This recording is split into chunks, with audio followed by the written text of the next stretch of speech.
நமஸ்காரம். கல்யாணம் ஆக வேண்டும். முன்னாட்களில் இன்னும் இளைய வயதில் நடந்து கொண்டிருந்தது. இப்போது ஓரளவுக்கு ஸ்டேட்டஸ் வேணும், வாழ்க்கையில் செட்டில் ஆக வேண்டும், அல்லது நான் ஏதாவது சாதித்து காட்ட வேண்டும், இதெல்லாம் இருக்கிறபடியால் இவை முடிந்த பிற்பாடு கல்யாணம் பண்ணிக்கொள்வோம் என்று தள்ளி போகிறது.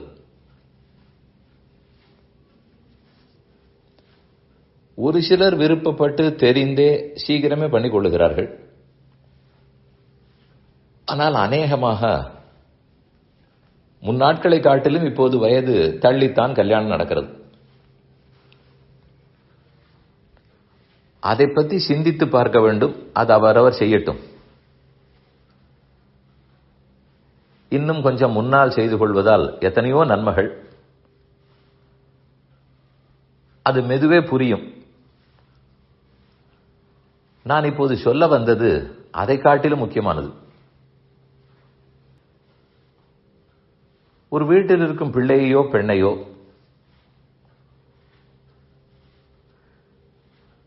அவர்களுக்கு இன்னும் கல்யாணம் ஆகவில்லைன்னு வைத்துக் கொள்வோம். நாள் தள்ளி கொண்டு போகிறது. நமக்கு அவர்கள் நெருக்கமாக தெரிந்திருக்கட்டும், நெருக்கம் இல்லாமலும் இருக்கட்டும், உறவோ நண்பரோ இல்லையோ,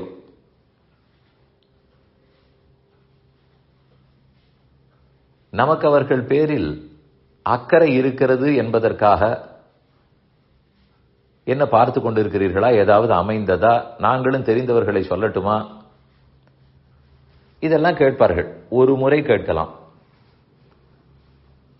நாள் பட 2வது முறையும் கேட்கலாம். ஆனால் அதற்கு மேல் அதை கேட்டுக்கொண்டே இருந்தோமானால் கண்டிப்பா அது அவர்களுக்கு வருத்தமாகத்தான் இருக்கும், தர்ம சங்கடமாக இருக்கும். இன்னும் சொல்ல போனால் நம்ம பேரில் எரிச்சலாகவும் இருக்கும். முதல் முறை கேட்கும் போது சரி கரிசனத்தோடு கேட்கிறார்கள் என்று நினைப்பவர்கள் கூட நாம் திரும்ப திரும்ப கேட்டால் வேணுமென்று கேட்கிறார்கள், குத்தி காட்டுகிறார்கள் என்கிற அளவுக்கு போய்விடும். சிலர் நிஜமாகவே அப்படி குத்தி காட்டும் எண்ணத்தோடும் கேட்பார்கள். இன்னும் கொஞ்ச நாள் போதுமானால் எந்த காரணமே நமக்கு தெரியாவிட்டாலும் அவர்களுக்கு இதனால் தான் கல்யாணம் நடக்கவில்லையாம், அதனால் தான் தள்ளி போகிறதாம், இப்படி பேசிக் கொண்டிருந்தால் எங்க கல்யாணம் நடக்கும், இதெல்லாம் சற்று காது மூக்கெல்லாம் ஒட்ட வைத்து பேச்சு வரும். அப்படி நமக்கு யாருக்கும் அது எதனால் தள்ளி போகிறதுன்னு தெரிந்து கூட இருக்காது. அவர்களே தெரிந்தே தள்ளி போட்டிருக்கலாம், அல்லது ஏனோ மனசுக்கு பிடித்து அமையாமல் இருக்கலாம். நமக்கு ஏதானும் தெரிந்தவர்கள் இருந்தால் இப்படி இருக்கிறார்கள், நீங்கள் விசாரித்துக் கொள்ளுங்கள் என்று சொல்லலாம். அதற்கு மேல் நான் சொன்னவர்களை நீங்கள் பார்க்கவில்லை, அது பார்த்திருந்தால் நடந்திருக்கும் என்று சொல்வதோ, இவர்கள் பார்க்கும் பார்வைக்கெல்லாம் ஒருத்தரும் கிடைக்க மாட்டார்கள் என்று நாம் மற்ற பேரிடத்தில் பேசுவதோ மொத்தமாக தவிர்த்து விட வேண்டும். அவர்கள் ஏன் பண்ணிக்கொள்ளவில்லை என்பதை பற்றி மற்றொருத்தரிடத்தில் நாம் பேசவே வேண்டாம். சரி அவர்களிடத்தில் பேசலாமா என்றால் அதுவும் அவசியம் இல்லை. அப்ப நாம் செய்யக்கூடியது, நம் இல்லத்தில் இருக்கும் பகவானிடத்தில் பூஜையின் போது வேண்டிக் கொள்ளலாம். அது அவசியம் செய்யலாம். அதற்கு மேல் நமக்கு யாரையாவது தெரிந்தால் ரெஃபர் பண்ணலாம். ரெஃபர் பண்ணும் போதே ஒன்று ஜாக்கிரதையாக இருக்க வேண்டும்.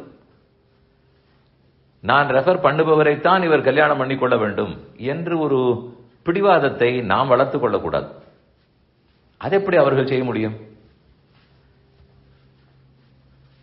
இல்லை இல்லை, நான் சொன்னவரது ரொம்ப நல்ல வரன், நல்ல ஜாதகம், ஆனாலும் அவர்கள் ஒத்துக்கொள்ளவில்லை என்றால் அதற்கு நாம் என்ன செய்ய முடியும்? சொல்லத்தான் செய்யலாம். அதனால் இந்த விஷயத்தில் சற்று இரண்டு பக்கத்திலும் தர்ம சங்கடத்தை தவிர்த்து, இது நமக்கு கிடைத்த ஒரு வாய்ப்பு என்று வெறுமனே பேசிக்கொண்டு இதெல்லாத்தையும் தவிர்த்து விட வேண்டும்.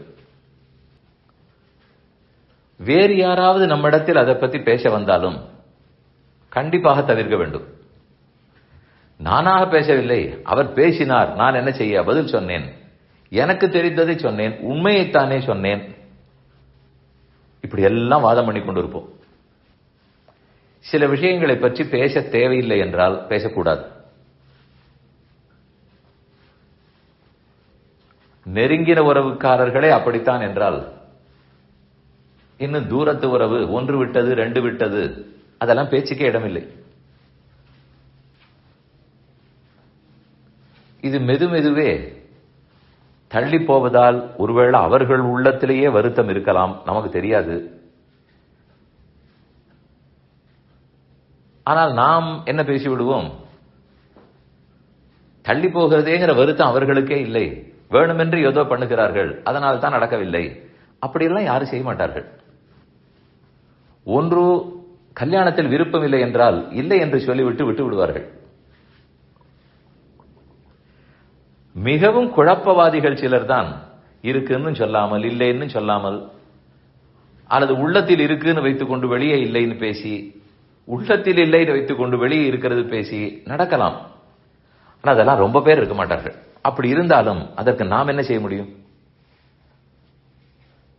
நல்லதனமாக யார் சொல்ல வேண்டுமோ எடுத்து சொல்லும் நிலையில் இருப்பவர்கள் எடுத்து சொல்லலாம்.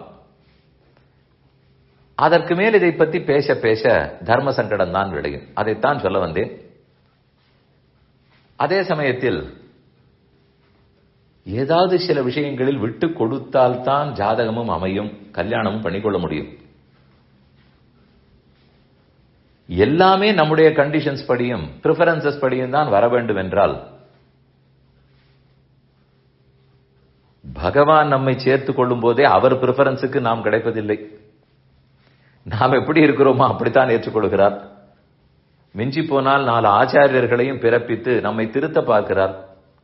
இத்தனையும் அவரே பண்ணும்போது இவ்வளவெல்லாம் பிரிஃபரன்ஸ் வைத்துக் கொள்வதற்கு நாம் யார்?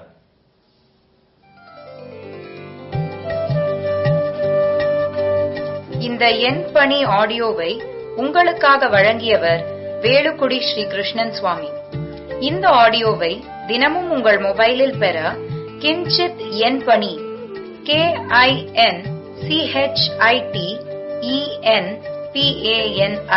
என்ற ஆப்பை கூகுள் பிளே ஸ்டோரிலோ அல்லது ஆப்பிள் ஐ ஸ்டோரிலோ டவுன்லோட் செய்து கொள்ளவும். தினம்தோறும் இது போன்ற உபன்யாசங்களை கேட்டு மகிழவும்.